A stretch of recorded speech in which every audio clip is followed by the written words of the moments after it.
ከአዲስ ሰው ጋር ስተዋወቅ በጌታ መሆኑን ከነገረኝ በኋላ የምጠይቀው ጥያቄ አለኝ። እኔ የት ነው የምታመልከው ብዬ ነው የምጠይቀው። አንዳንዱ ይነግረኛል፣ ርግጥ አድርጎ ይነግረኛል። አንዳንዱ ደግሞ በቃ በተመቸኝ ቦታ ገባለሁ ይላል። ይሄ አደገኛ አካሄድ ነው። በቃ የታየው ቦታ ሁሉ ጎራ ይላል። ይሄ ለእድገት አይመከርም፣ ለጤናማ እድገት አይመከርም። እና እንደዚህ የሚኖሩ ሰዎች እረኛቸው ማን እንደሆነ መናገር አይችሉም። በእረኝነት ስር ነው የምናድገው።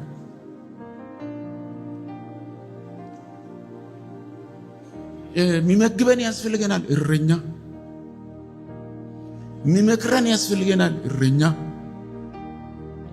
መንገድ የሚያሳየን ያስፈልገናል እረኛ፣ ወጣ ስንል ያዝ አድርጎ የሚመልስ ያስፈልገናል እረኛ። የእረኝነት አገልግሎት ይህን ሁሉ ያጠቃልላል። በጌታ በኢየሱስ ክርስቶስ ውስጥ ያለው እረኝነት ይህን ነው የሚመስለው። የእረኞቹ አለቃ የሆነው እሱ ደግሞ እረኞችን ሰጠ ለቤተ ክርስቲያን። እረኞችንና አስተማሪዎችን ሰጠ። ልክ እሱ ያደረገው እነሱ ያደርጉ ዘንድ። በዚያ እረኝነት ስር መግባት በጤና ለማደግ ይጠቅማል። በቂ ምግብ እየተቀበሉ በጥንካሬ ለማደግ ይጠቅማል። አካል ውስጥ አንድ የታወቀ አካል ውስጥ ገብቶ መገኘት ማዘወተር እዚያ ጋር በጣም አስፈላጊ ነው። ዞሮ መግቢያ ቤቴ እዚህ ጋር ነው የምንለው ያስፈልገናል።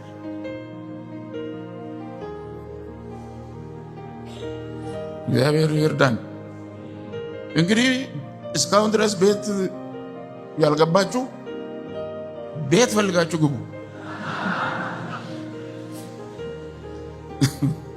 ጥሩ አይደለም በየቦታው መገኘት። መንከራተት ያመጣል፣ ከመንከራተት ይመልሰን፣ ያረጋጋን ጌታ። ችግኝ በአግባቡ አድጎ ፍሬ ለማፍራት የሚበቃው በተተከለበት ሲጸና ነው። እውነት ሐሰት እየነቀሉ መትከል ሲበዛበት መጨረሻው ምን ይሆናል? ልክ እንደዚያው ነው የኛ ህይወት። ጌታ ባስቀምጠን ስፍራ ሆነን ጌታ የሚሰጠንን ነገር እየተቀበል ማደግን መልመድ አለብን።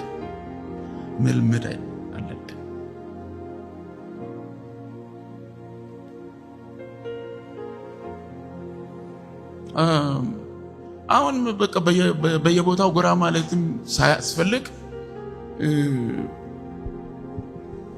በቃ በየሳሎናችን ያለው ቴሌቪዥን አለ አይደለ? የቻናል እየቀያየርን እንገባበታለን።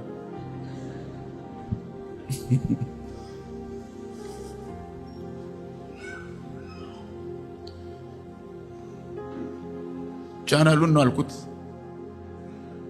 ከዚያም ያለፈ አለ አይደለ? በየኪሳችሁ አለ እና በየቦታው የቀየረ ሲገባ መጨረሻው ምንድን ነው? ያድጋል። አሁን እንደዚህ የሆነ ሰው አያድግ። ለጤናማ እድገት፣ ለጠንካራ እድገት አይጠቅም። እናስብበት። በአንድ እረኝነት ስር ስለማደግ አንድ ቀን የት ነው ያደገው መባሉ አይቀርም። ማን ያሳደገው ነው መባሉ አይቀርም። የሆነ አጓጉል ነገር ስንፈጥር ሜዳው ላይ ከተገኘን ከየት ነው ደግሞ የመጣው? የት ነው የተጠመቀው ይባላል። በማን እግር ስር ነው ደቀ መዝሙር የሆነው ሲነሳ ተብሎ መጠየቁ አይቀርም። አስተዳደግ ይወስናል ብዙ ነገር። በጤና ለማደግ በአንድ እረኝነት ስር ስለመሆን አስቡ። ጌታ ይርዳችሁ፣ ደግሞ ይረዳችኋል። ፍሬ አልባ አድርጎ ያስቀራል። ወዲህ እና ወዲያ መንከራተት።